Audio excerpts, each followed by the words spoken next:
Hello, hello, hello. Welcome back to Exotic Wine Travel. I'm your host, Matthew Horkey. So we are here in Ensenada, Mexico, and I feel very privileged because Shireen and I are the first visitors at this young winery called Valle de Tintos. I'm going to show you this right here. Here's one of the labels of their top wines, their Reserva wine.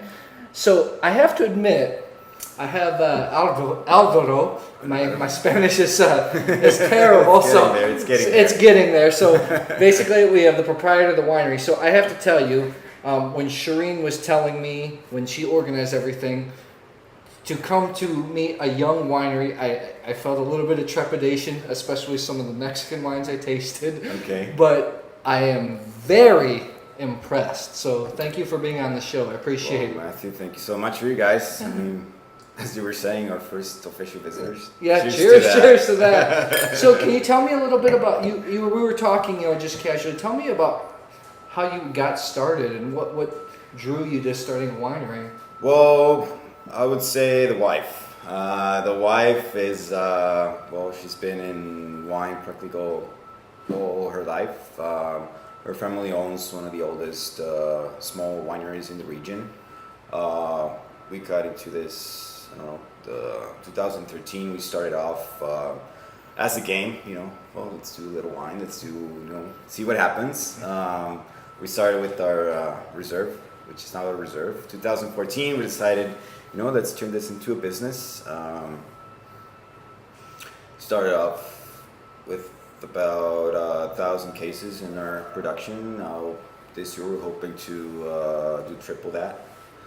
So it's been a long way, a lot of work, a lot of effort. Basically, it's her and myself in the winery and the process and discussing everything. She knows more what she's doing than I do, which is always the case. Right? Women always know. Exactly. So you started the whole winery based on your reserve wine and then worked your way down versus the other way up. Yes. I want to talk, a lot of Mexican wine, not every single one. There's some excellent examples. What we talked about can be over-extracted, over-oaked. Your wines show fruit, yet they show finesse and elegance. Can you talk about the style that you want to create? When we started the winery, the project, let's say, was when I was at a winery at the time. Yeah. We started a project. We were more keen on, easy to drink wines. I mean, wine should be something that is really appreciated by his, liquid is, fruit is easy to drink. Doesn't need to be, you need to have a glass and then cut a piece of bread or have some cheese, because the wine is so overwhelming. So that was pushes forward to always, keep the fruit in mind, not over oak it. This is a new style, I would say, a new proposition of Mexican wine. Yeah. I like to think about it that way. So we're always pretty keen on keeping the wine simple, elegant wines, and something to enjoy, Do you think that's the direction that Mexico is going for wine, or do you think it's still going to be rich, over-extracted, over-oaked wines? I would say it depends on everybody's style. I mean, there's so many styles. We got winemakers that studied all over the world, different styles. So I would say right now, the good thing about Mexican wines is we're able to do whatever we want.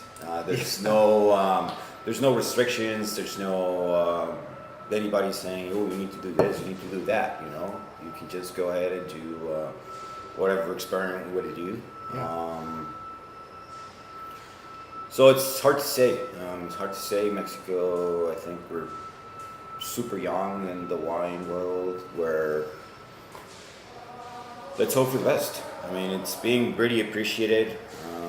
There's been tons of medals won. I mean, this is a growing business. It's a growing region. It's exciting. It's exciting. Very exciting. Exactly. By the time that you guys look at this video, these wines will already be out. So your first batch, small production. We're talking about 1,000 cases, 12,000 bottles. What's the future? You want to go stay boutique? You want to get it as big as possible? You want to stay within a certain range? You want to export? We are going to do all of the above, but we're hitting the stop button at around 5,000 to 6,000 cases. Okay. That's going to be our label. That's going to be our bottles. Sure, we'll have other projects, but definitely intended. I think For that's now, these is going to nice. be our 5, 6, 7,000 cases a year. Say in the next 5, hopefully 5 years. But we're going to stay at this 5 labels. I mean, I think that's a nice size for high quality wine. Before we sign off, I want to talk about, we're drinking right now actually your high-end wine. This is the Valle de Tintos Reserva from 2013. We're talking about 60% Cabernet Sauvignon, 20% Cabernet Franc, and 20% Sangiovese, so it's a super Tuscan play. Talk about why you enjoy this wine. So what characteristics do you get out of this wine? Because this is serious wine, by the way. At the beginning it was everything was done separately. We wanted to keep in play the fruit. We're talking about our main point here. So we left the Sangiovese out of any oak. We left it in neutral barrels. We only used 20% of new French oak in the whole blend. It's just seven barrels, the whole. It's a label we're going to be doing every 2 years. It's spent 22 months in oak. I mean, and sorry for the noise. This is a brand new winery. He's right next to your brother owns the beer Yes. joint next door. So there's a noise going on. Anyways, I really like this wine. Shireen really likes it as well. Shireen, anything you want to add to it? It's extremely elegant. You picked up some of the olive notes from the Cab Franc. I picked up dark fruit, pencil lead, a little bit of menthol, sweet tobacco. I think it's also interesting that once in a while you have wine where the nose tells a different story from the palate, but the palate surprises you with more. And this is the kind of wine that does it. Yeah, exactly. If you couldn't hear that, the palate and the nose are a little bit different, but we don't see that as a negative. I mean, I'm not just saying this because I'm here with Alvaro. I mean, on my Vivino scale, I'm still improving on my Spanish. I really have this as a 4.2, 4.3 out of 5 wine on my Vivino account. I'll be posting scores. I think it's excellent wine. So I'm extremely encouraged by your first effort. I think you're going to do great things. So here's to that. Cheers. Well, thank you very much, man. Thanks a lot. So if you like this video, please subscribe to our YouTube channel. Before I sign off, anything that you want to tell the whole audience out there? Anything you want to say? Well, everybody, enjoy Mexican wine. Tomen vino mexicano. We're the new kid in the block. So don't be scared to try new things. Yeah, this is really exciting. So if you like this video, subscribe to our YouTube channel, Exotic Wine Travel. I will see you at the next episode.